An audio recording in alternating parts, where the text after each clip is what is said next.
You are staring at a half-finished project, and for the first time in weeks, the silence of the room feels like an indictment.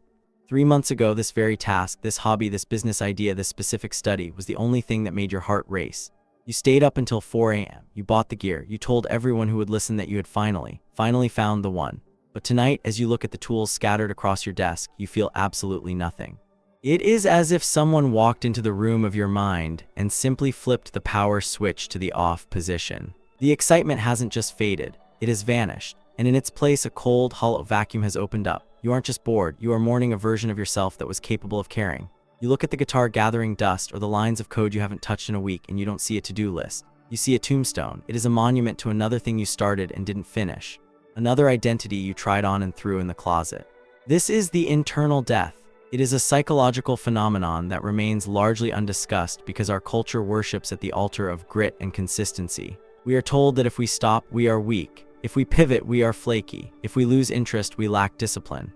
But what if that feeling of death isn't a sign that you are failing, but a sign that your brain has actually succeeded? What if I told you that the very moment your interest dies is the exact moment your brain has extracted every ounce of cognitive value it needed? Throughout this video, we are going to look at the terrifyingly efficient machinery of your own mind. We will uncover why your intelligence might actually be the very thing sabotaging your persistence. And by the end, you will understand a secret about your own motivation that will finally stop the cycle of self-hatred. Because the truth is, you aren't inconsistent, you are just faster than the world expects you to be. When the fire goes out, the first thing we do is look for someone to blame. Usually we choose ourselves. We look in the mirror and start the list. I'm lazy, I'm a procrastinator, I have no willpower, I'll never be successful because I can't stick to one thing for more than 90 days. These labels are heavy. They feel like lead weights in your chest every time you think about starting something new. You start to dread the questions from friends or family. How is that photography business going? Or are you still learning Japanese? You feel the heat in your neck as you try to explain that you've moved on to gardening or data science. You see the look in their eyes, that subtle, pitying smile that says, "Here we go again." You begin to internalize their confusion as your own shame. But there is a friction here that most people miss. The conflict isn't between you and your work. The conflict is between your evolutionary biology and a modern world designed for specialists. We live in a society that rewards the deep specialist, the person who can do one thing for 40 years. But your brain might be built for the wide horizon. And when a wide horizon brain is forced into a narrow specialist box, it doesn't just get bored, it suffocates. Have you ever wondered why the gifted kid often becomes the struggling adult? Why the person who could learn a new language in a month is the same person who can't seem to finish a simple 3-page report? It's not a lack of ability. It's a fundamental misunderstanding of the neurochemical fuel that drives your specific type of mind. To understand this, we have to look at a small, misunderstood molecule that is currently running and ruining your life. We have been lied to about dopamine. We are told it's the reward chemical, the hit of pleasure you get when you eat a chocolate bar or win a game. But modern neuroscience tells a much more haunting story. Dopamine is not about the prize. Dopamine is about the hunt. It is the molecule of more. In the 1990s, a neuroscientist named Wolfram Schultz performed an experiment that changed everything we know about human drive. He monitored the brains of monkeys as they were given apple juice. At first, the dopamine spiked when the juice hit their tongues. Reward equals dopamine. Simple, right? But then Schultz added a signal, a light that flashed right before the juice was delivered. Something strange happened. After a few rounds, the dopamine stopped spiking when the monkeys drank the juice. Instead, the spike moved. It began a fire the moment the light turned on. The brain had moved the reward from the attainment to the anticipation. But here is the part that explains your internal death. When Schultz flashed the light but didn't give the juice, the dopamine levels didn't just go back to normal. They crashed. They fell far below the baseline. This is what is happening in your desk, in your studio, in your office. Your brain is a prediction machine.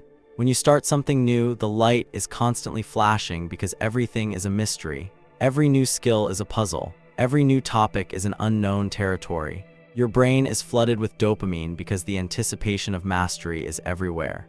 But then, you get good, you figure it out, you see the pattern. The mystery is solved, and the moment your brain realizes it can do it, it stops caring if it actually does it.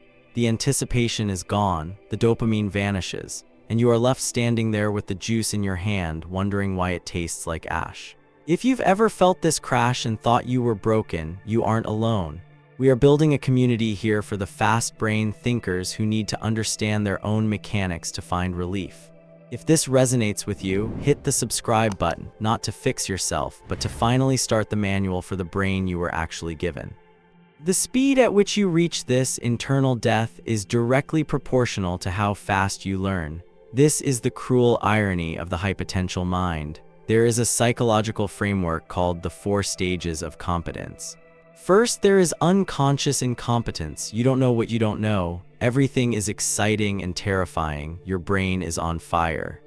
Second, there is conscious incompetence. You realize how much you have to learn. This is the climb. For many, this is the most dopaminergic phase because the gap between where you are and where you want to be is a massive incentive. Third, there is conscious competence. You can do the thing, but you have to think about it. You're still focused, still engaged.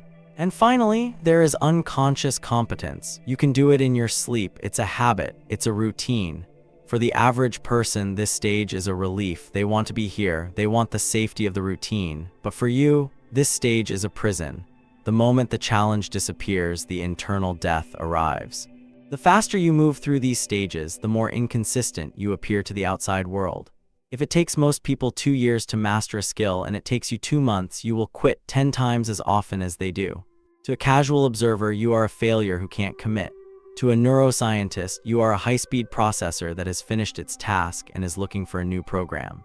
We often think of history's greatest geniuses as paragons of discipline. But if we look closer, we see the same internal death that haunts you.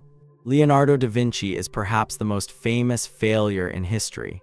He left dozens of paintings unfinished. He had notebooks filled with flying machines he never built and anatomy studies he never published. For centuries, biographers called him unfocused or procrastinating. But Leonardo wasn't lazy. He was a polymath. His brain wasn't interested in the tedious labor of applying paint to a wall for 3 years. His brain was interested in the discovery of how light hits a surface. Once he solved the optical problem in his mind, the actual painting became irrelevant. The puzzle was solved. The dopamine was gone. Nikola Tesla was the same. He would visualize entire inventions down to the last screw in his mind. Once the mental model worked perfectly, he often lost interest in the grueling process of manufacturing. He was already onto the next mystery. Does this excuse us from finishing anything? Of course not. We still live in a physical world where results matter, but it changes the conversation. You aren't fighting a character flaw. You are fighting a metabolism. You have a high metabolism brain. You burn through novelty faster than others. And just like someone with a high physical metabolism needs more food, you need more newness to keep your system from starving. So how do we live with this? How do we stop the trail of half-finished ghosts from following us for the rest of our lives? We have to stop treating every interest as a marriage and start seeing them as conversations. You need to categorize your life into 2 buckets: surface projects and depth projects. Surface projects are your novelty snacks. These are the things you allow yourself to explore with zero guilt about quitting. Want to learn how to make sourdough bread?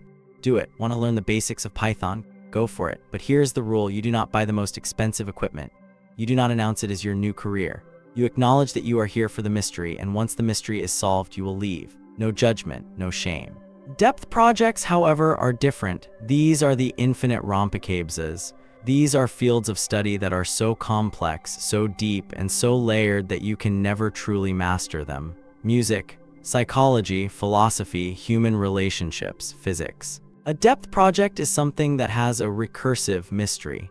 Every time you solve one layer, you find 3 more underneath. This is how you trick your dopamine system. You choose 1 or 2 life anchors that provide a lifetime of anticipation, while allowing your surface projects to provide the quick hits of novelty your brain craves. The internal death happens when you try to make a surface project your whole life. When you try to turn a 3-month curiosity into a 40-year career. That isn't dedication, that is a death sentence for your spirit. The next time you feel that light go out, I want you to take a breath and try something radical. Instead of asking, "What is wrong with me?" I want you to ask, "What did I just finish learning?" Look at the abandoned project not as a failure, but as a harvest. You learned how to organize data. You learned the basics of color theory. You learned how to manage a small team. You might not have the finished product, but you have the cognitive upgrades. You are a different person now than you were when you started. We are taught that the only value in a journey is the destination. But for a brain like yours, the value is the territory you mapped along the way. You are building a massive, interconnected web of knowledge that a specialist will never understand. You are the person who can connect dots between biology and business, or art and engineering. That void you feel, that flatness, it's not a hole in your soul. It's the silence of a computer that has finished its calculation and is waiting for the next input. It's not death, it's readiness.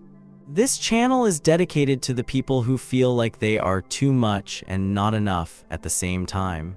The gifted kids who burned out, the procrastinators who are actually just bored, the overthinkers who are actually just under-challenged.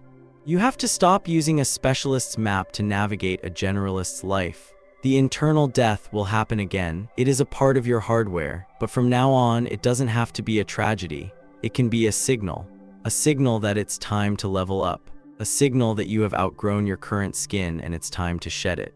You aren't broken, you are just fast. And the world is finally starting to catch up to the value of someone who can learn anything, pivot anywhere, and see the invisible threads connecting it all. The silence in your room tonight isn't an indictment, it's an invitation. Stop apologizing for the way your fire burns. Start learning how to aim it.